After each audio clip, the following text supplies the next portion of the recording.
It's a Saturday, sometime around 6. I'm sitting in the living room of my apartment with two of my friends, Scully and Gio. Not being big into clubs and dancing, naturally we decided to go clubbing.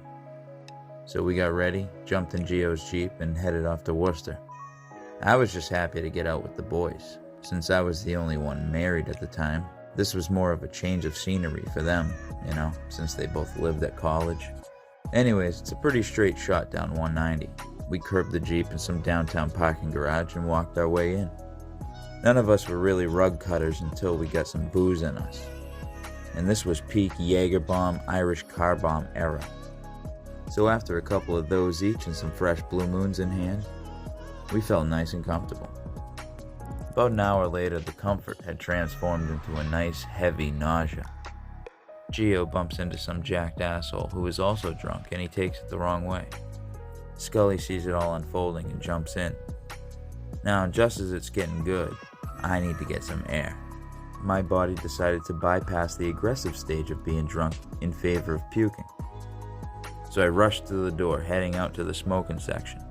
Needing some fresh air, not the best place to be right now.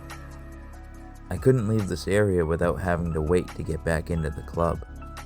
I grabbed my phone out to call Gio, only to discover it's completely dead. I couldn't stand the spinning any longer. I ducked under the smoking area barricade and hacked my mind out in the bushes on the side. Unfortunately, I was still in clear view of the bouncer at the door, so it was an immediate lost cause asking him to get back in. So, still nauseous with a fresh face of broken blood vessels and no phone, off I walked back to the parking garage.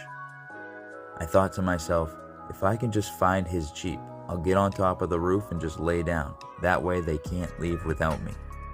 The walk back to the parking garage seemed 3 times longer than the same walk to the club from it.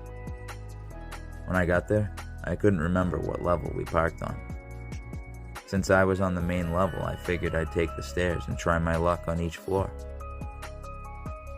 After 3 no-shows of this Jeep, level after level, I came up to the stairs on the 4th floor.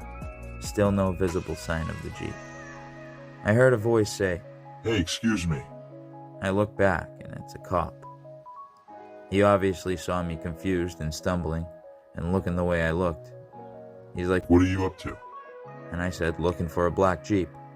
He says, "You're not going anywhere, bud. You need to get a cab home."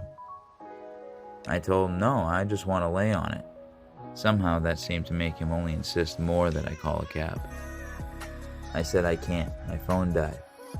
So he got out his and asked me if I want the red cab or the blue cab. Now I'm drunk and only a few years removed from high school, but since my high school mascot was blue and our rivals was red, my 17-year-old instincts came through and I said, fuck red. Blue cab, baby, let's go. It's all a blur until the taxi arrives. I gave him my address and we start driving. Getting on the on-ramp, I get another wave of crazy nausea. We're looping in so the car's on a tilt.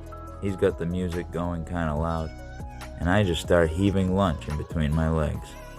I simultaneously internally freaked out and didn't give a single shit at the same time.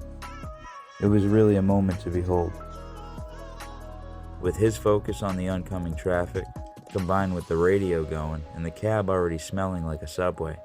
Subway station, not the restaurant, although I'm not sure which one's worse. He just had no clue that I just soaked the back seat of his floor with my vomit.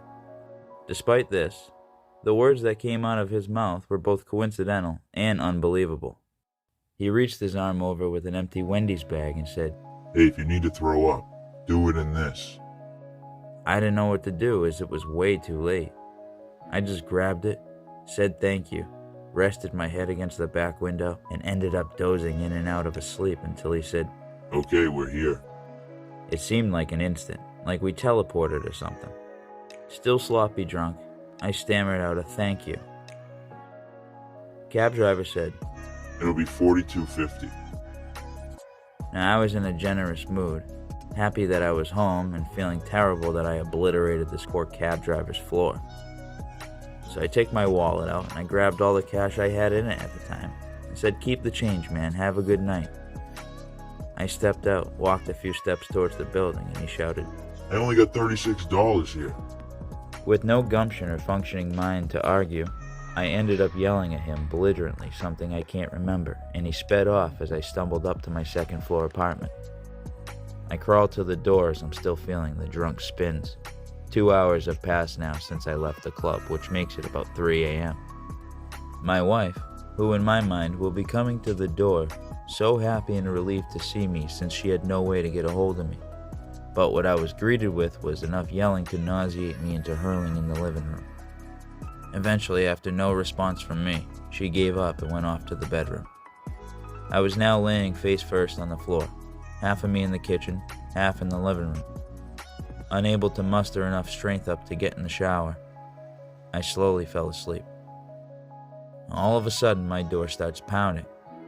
My buddy Scully is yelling from outside, and there's no way I'm getting up, so my wife, already upset with me, now lets my furious best friend inside the house.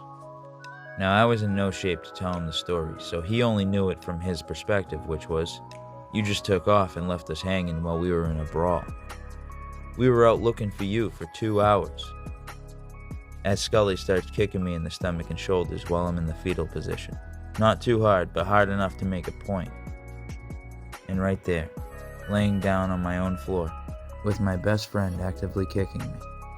My wife pissed off at me, wallet emptied, nauseated, with half of my face still laying in my puke. I'm thinking to myself, I just wanted a little fresh air.